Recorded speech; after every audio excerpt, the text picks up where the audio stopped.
welcome to my channel again. I hope you're all well wherever you are.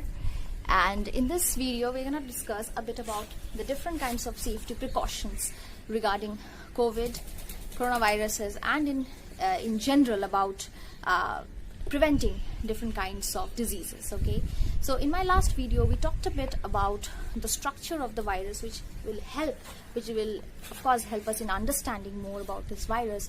We talked a bit about its infection biology as well. So in this video we are going to talk about the safety precautions, and of course that cues in from the structure of the virus and how it behaves. Okay, so viral structure, the outside of this viral structure has a lipid bilayer, which means it has fat on the outside, to be put simply. So in order to kill this virus, you actually can attack this fat. Okay, so whenever we are saying about saving ourselves from this virus, it is important to understand that attacking this fat layer is actually a good way. So when people are telling you a lot of times to wash your hands or use a hand sanitizer, the main idea is that because soap molecule is actually composed of a hydrophilic head and a hydrophilic tail. So there are two parts to a soap molecule, and what's interesting is that how does this soap molecule act? So say there is a drop of oil on your cloth, or say this is the fat layer of the virus. So this hydrophilic head basically stays away from this fat layer, because hydrophilic means it hates fat. Okay, the hydrophobic part, which hates water, basically attaches itself, which is the tail part of this soap, attaches itself to the fat, and then when you wash it, the hydrophilic head, the water loving head, basically carries this fat away when you wash it away. So basically, even if you use soap, what it does is that it destroys the fat layer, thereby killing this virus. So when we talk of safety, we are going to talk of a few things. One is of course hand hygiene, which can be done with sanitizers or basically any kind of soap. You can also use this is a soap, this is a sanitizer. Okay, so alcohol basically does the same thing, it destroys the fat layer. So alcohol or like alcohol based sanitizers are only advised when you do not have a soap, because soap and water basically drags the whole, like the viral particles, away from your body basically. So I'll start off with this, and thirdly we will also talk of mask hygiene, how to wear masks and everything. The fourth part, perhaps the most important part of our safety mechanism, is to stay at home, because nothing protects you better. Fifthly, we're going to discuss a bit about personal hygiene and to protect your family members as well. And lastly, we're also doing a bit of a tip kind of thing to help yourself recover from different like small throat ailments and everything. Okay, so you're going to start with the soap again. So this is just a normal disinfected hand wash, but you can, again I'm saying the action is on the soap, not on the disinfectant much, because viruses are not basically killed with the antiseptic that are claimed by this hand washes. You can use any kind of soap, you can use face wash, you can use shampoo, you can use washing powder, detergent, anything will do. Okay, so what I'm going to show you is how to apply this to your hands. And you can ask me why hands, because why not feet? Like, why don't you wash our feet? Of course the feet is important, but you have to understand the fact that hands are what touches your face the first. Okay, and these are basically the orifices which the virus gets to get inside your body. Okay, it is the most important part of your hand. We eat with it, we touch our face with it, we touch our body with it. So yeah, hands are the most important part of how diseases transmit. There's a very interesting story which you can read of how the hand hygiene came and how it reduced of something called a childbed fever back in the 1800s, and it's very interesting. If you can say, I'll share the anecdote sometime else, but it was finally found, and again, like it was established after long years that yes, washing hands by doctors, by midwives, can actually lead to a decrease in a number of diseases, including childbed fever. Okay, so yeah, so I've taken a bit of hand wash in my hand. So the first thing you do is to rub your hands. Okay, So as you can see, towards each other. So yeah, so all this is provided. I need some water. Okay, I'm gonna come back. Hey, yeah, so I'm back with the water and the soap. Yeah, so first you basically lather it up, because this is what's going to act. So we rub our hands together, front face, okay, and then we're gonna rub the back of it, okay, interlaced. Your fingers should be interlaced so that you clean between your fingers end to end, okay. We repeat the same with the other hand, okay, like this, interlaced between your fingers. You do the same front face, where you basically rub your hands between the fingers, okay. Now what is left is your tips. So we do something like this, where the tips of your hand, like your fingers, are properly covered with the soap. And then we also do this for your fingernails, and importantly we are also doing with the thumb, okay. You can do it as you require. So basically now you see, last but not the least are your wrists, because they also touch a lot of surfaces. What is important, again, as I told you, hands are the most important here, which touch all surfaces, so it is important. So yeah, so the WHO directive says to rub your hands for 20 seconds, which is the minimum amount of time, 15 to 20 seconds, to let the soap act on your hands. So yeah, you can sing happy birthday twice, or you can sing twinkle twinkle twice, and yeah, your hands will be done. So I'm going to wash my hands and come back. So yeah, I'm back. My hands are washed, they're dry, and now I'm going to show you how to use hand sanitizer as well. Again, I'm repeating this, hand sanitizers are only to be used when you do not find a soap or do not have water to wash your hands, because you need, first of all, you need a lot of alcohol on this, and they are actually very scarce in the market tomorrow, like nowadays. They cost a lot, but of course you can make this with rubbing alcohol, 70% alcohol, or ethanol or propyl alcohol. Any kind of alcohol will do, and pour like 10%, 30% water and 70% of the alcohol, and they're good to go as a sanitizer. You don't need to buy any expensive things for this, okay. And also, yeah, soap is the best thing. Next to it is of course sanitizer. The things are okay, so you take enough amount, you can say it's quite a lot, so that you know you can do the entire thing. So rub your hands against each other, between your fingers. You have to do this fast because the alcohol dries, and again between your fingers from front, you do for the tips, you do again this one. Your thumb should not be left, and last but not the least are your wrists, okay. So yeah, so basically what happens is, again, the alcohol acts on the fat layer of the virus, and this is how it remediates it, okay. So this is very important, is your hand hygiene, again and again, because there is no replacement for it, okay. Even before you eat food, and mostly if you come from outside to your home, and before you touch your feet, because you know the hands touch every surfaces, okay. You go out or not, and of course sanitize your phones, because they are also getting contaminated time and again, and they are one of the highest sources of contamination, because you put our phones everywhere. So yeah, hand hygiene is very, very important. Secondly, I'm going to show you the third point, actually, to use a mask, okay. So this is an N95 mask, but yeah, you have to decide on the purpose of wearing this mask.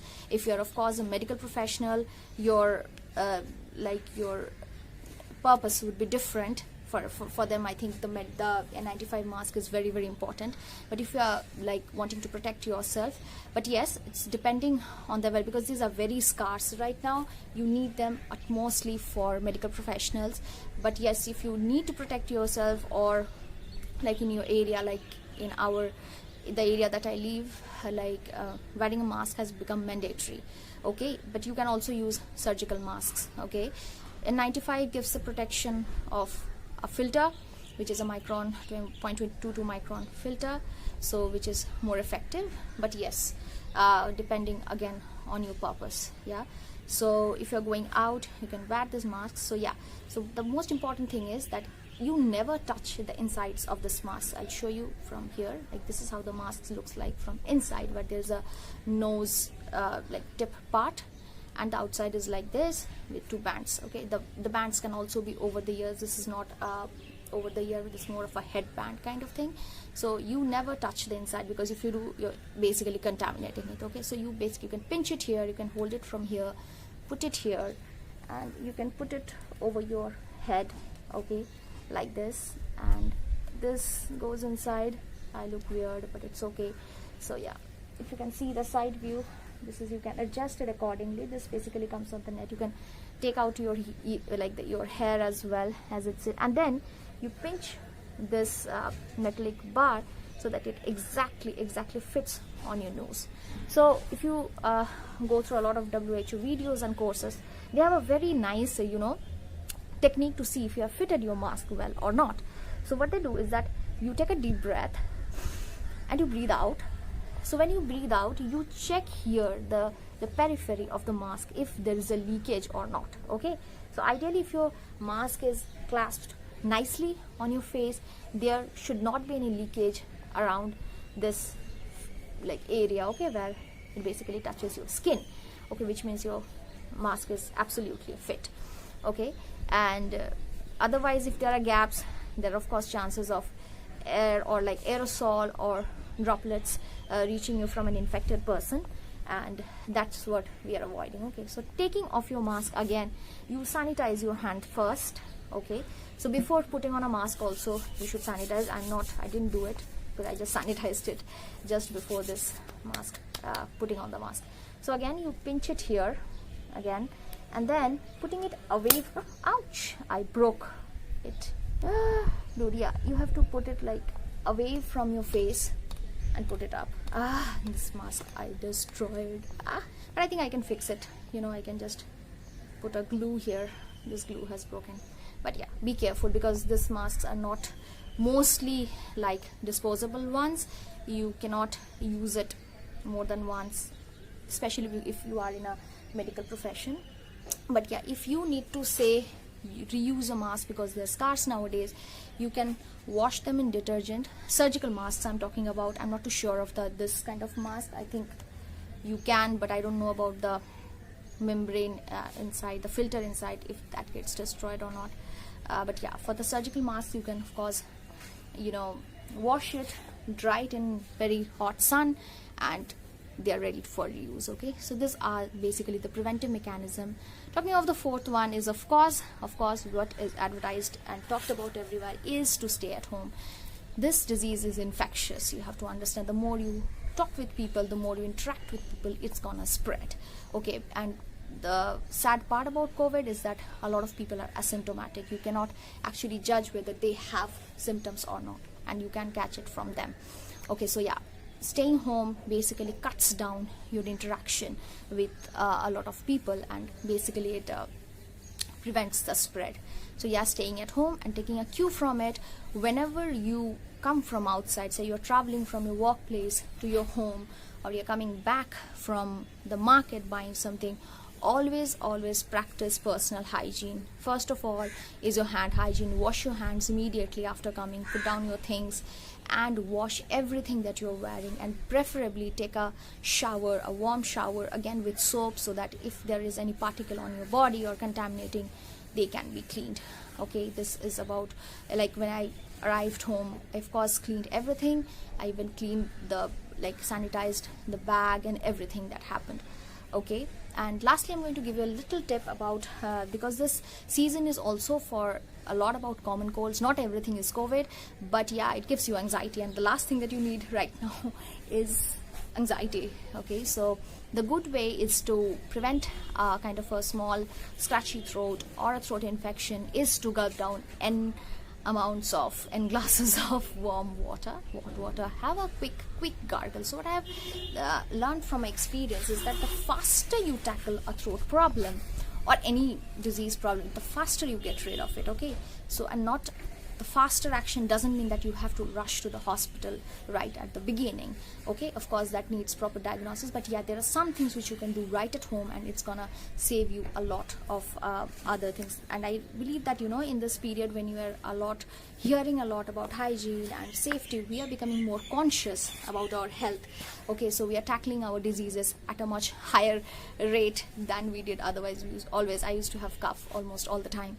So yeah, all you do is to gulp down water, gargle with salt water or a povidone iodine solution if you have that. Take quick stims if you steam, like if you have a runny nose, it helps, and a headache. And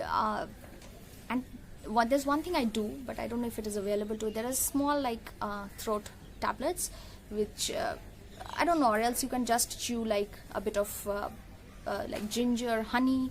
All these are very, very important. Have a warm cup of tea with ginger, honey, lemon. Gulp it down as long as it's warm, and it soothes your throat.